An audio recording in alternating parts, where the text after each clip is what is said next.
La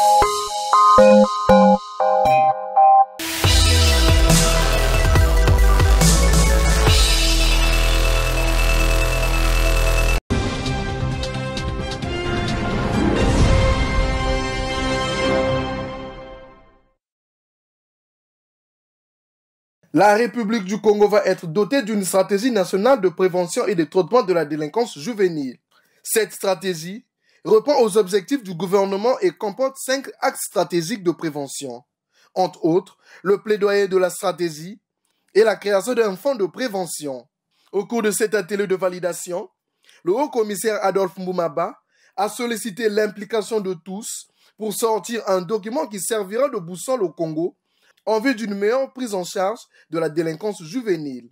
Soucieux de placer la jeunesse au cœur des préoccupations des politiques publiques en matière de développement, conformément aux orientations du Plan national de développement PND 2022-2026, le gouvernement, sous l'impulsion de son Excellence Denis Sassou Nguesso, président de la République, a résolu d'instituer par décret 2021-487 du 5 novembre 2021 une structure chargée d'aborder de fond en comble cette question hautement sensible, à savoir le Haut Commissariat à la justice restaurative, à la prévention et au traitement de la délinquance juvénile.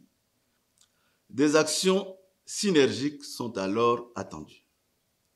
Alors il nous appartient tous, en toute sérénité et animés par la fibre patriotique, d'approfondir la réflexion pour ne pas nous laisser subjuguer par ce phénomène très nocif. Et pour ce faire, nous pourrions, toutes les parties confondues, avec beaucoup d'imagination, d'humanisme, de sagesse, d'intelligence et de professionnalisme adossé à une technicité et une volonté politique avérée, défier sans nul doute ce phénomène et ainsi pouvoir proposer des solutions alternatives à la violence qui gangrène une bonne frange de notre jeunesse. La délinquance juvénile devenue un fléau des sociétés.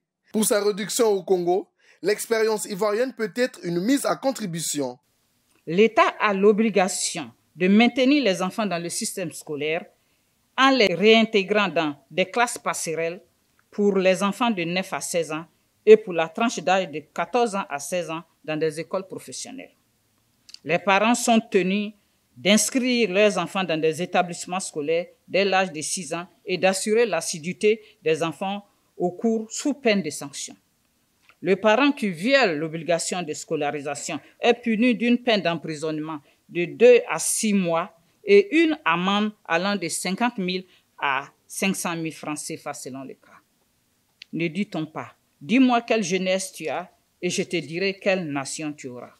Représentant le Premier ministre Anatole Koline Makosso empêché, le ministre du Contrôle d'État Rosaire Ibarra a réitéré l'engagement du gouvernement. Le gouvernement, sous la direction de son Excellence, Monsieur le Président de la République, a identifié les sites d'Aubéville et d'Obokania pour la rééducation des jeunes en conflit avec la loi.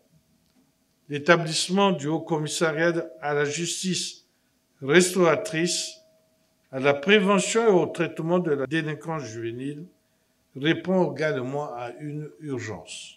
Je vous invite à contribuer pour rendre cette boussole stratégique inclusive. Au nom de Monsieur le Premier ministre, chef du gouvernement, j'annonce l'ouverture des travaux de l'atelier de validation de la stratégie nationale de prévention et de traitement de la délinquance juvénile. À noter que la mise en œuvre de la stratégie nationale de prévention et de traitement de la délinquance juvénile en projet s'appuie sur le développement du projet de loi portant institution de la justice restaurative au Congo et la loi numéro 4-2010 du 14 janvier 2010 portant protection de l'enfant.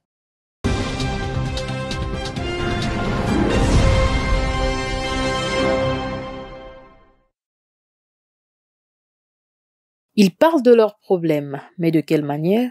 Ils sont nombreux à pointer du doigt les maux qui minent la jeunesse. Mais combien de jeunes connaissent la journée internationale dédiée à la jeunesse? Personnellement, je ne savais pas qu'il y avait une journée spéciale pour les jeunes. Oui, je sais très bien que le 12 août, c'est la journée dédiée à la jeunesse. Je suis au courant qu'il y a la journée internationale de la jeunesse qui est le 12 août. Mais pour beaucoup, la jeunesse est aussi comptable de certains comportements au sein de la société congolaise. La célébration de la Journée mondiale de la jeunesse intervient dans un contexte où les États se dotent des cadres juridiques. L'objectif est donc de valoriser cette couche sociale et de lutter contre les maux qui gangrènent la couche juvénile. Si nous avons une jeunesse polluée, donc nous aurons un avenir pollué aussi. Donc nous devons éduquer ces enfants-là. C'est une journée dans laquelle on doit sensibiliser les jeunes d'aujourd'hui à se concentrer sur les études et à aller vers l'avant au lieu de reculer comme de nos jours nous trouvons des bébés noirs et tout. Je les dirais de vraiment sauver la jeunesse d'aujourd'hui parce que nous allons vraiment vers un mauvais chemin et de vraiment nous sensibiliser à suivre le chemin de l'école pour que nous ayons un futur meilleur.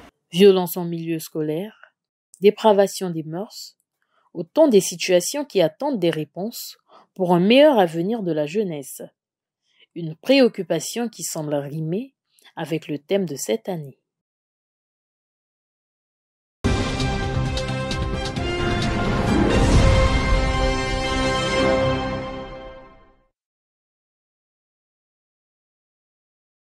À quelques heures du lancement de l'atelier de validation de la stratégie nationale de prévention et de traitement de la délinquance juvénile au Congo, le haut-commissaire à la justice restaurative, à la prévention et au traitement de la délinquance juvénile, Adolphe Mboumaba, a rappelé l'importance de cet atelier. Aussi, compte-t-il sur l'implication de tous pour réussir ces assises. Nous devrons parler le même langage. Nous n'oublions pas que nos invités ont le droit d'apporter des amendements, d'apporter des compléments d'information, mais enfin, cela ne veut pas dire que nous voulons occulter le débat. Si on organise cela, c'est pour que le document soit enrichi, mais que l'objectif poursuivi soit atteint, qu'il soit adopté avec tous les amendements du monde, si possible. Ce document, une fois adopté, servira de guide dans la réduction du phénomène dit Kuluna. À travers la stratégie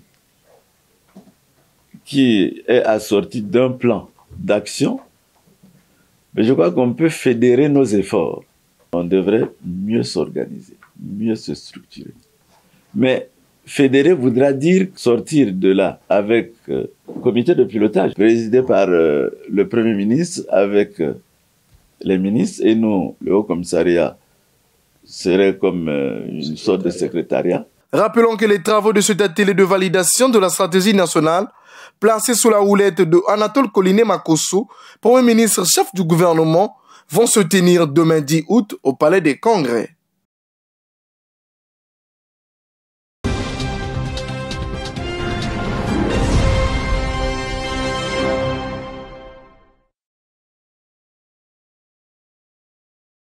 Sur les 120 252 candidats, 78 274 ont pu décrocher le BEPC, brevet d'études du premier cycle, soit un taux d'admission de 65,9%. Ces résultats sont en légère hausse par rapport à l'année dernière. S'appuyant également sur les textes réglementaires qui nous demandent que nous retenons la moyenne à 10 et au regard des résultats que nous présentent nos élèves depuis 3 ans, qui sont des résultats croissants. Si l'année dernière, nous étions autour de 61,02% pour 10, cette année, pour 10, nous venons de vous dire que nous sommes arrivés jusqu'à 65,09%. Cela nous satisfait pour dire que nous venons d'arrêter la moyenne d'admission à 10,00. Avec un taux d'admission de 85,84%, le département de la Cuvette Ouest occupe la première place, suivi par celui de la Sangha avec 73,59%. Le département de Brazzaville vient en 6e position, alors que les Plateaux est le dernier de tous les départements.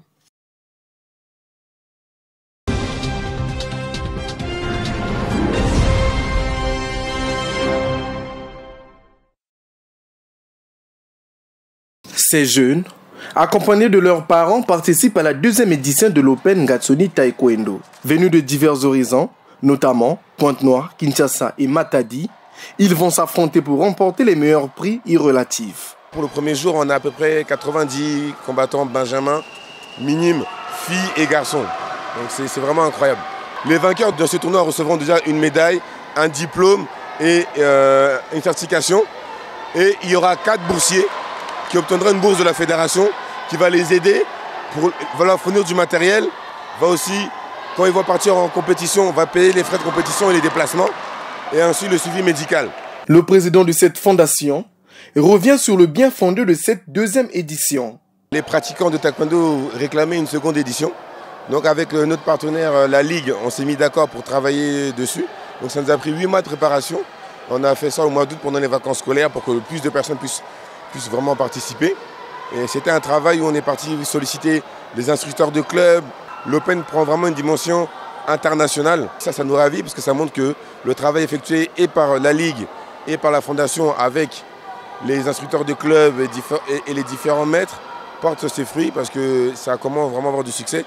Si les jeunes, eux, apprécient ce sport, le président de la fondation Shansen Ngatsoni, lui, sollicite un accompagnement conséquent quant à la pérennisation de cette activité. On aurait aimé un peu travailler un peu plus pour unir toutes les forces et notamment les moyens. Ça aurait pu réduire les coûts et surtout ça aurait pu faciliter le travail. Parce qu'on a une seule et même mission, la valorisation et promotion du taekwondo. Qu'on travaille tous ensemble main dans la main, fédération, ligue et fondation, nous on n'est pas là pour substituer et remplacer. On est là pour apporter quelque chose en plus. Ce tournoi se tient après son succès de la première édition. Débuté ce 8 août, il prendra fin le 10 du même mois.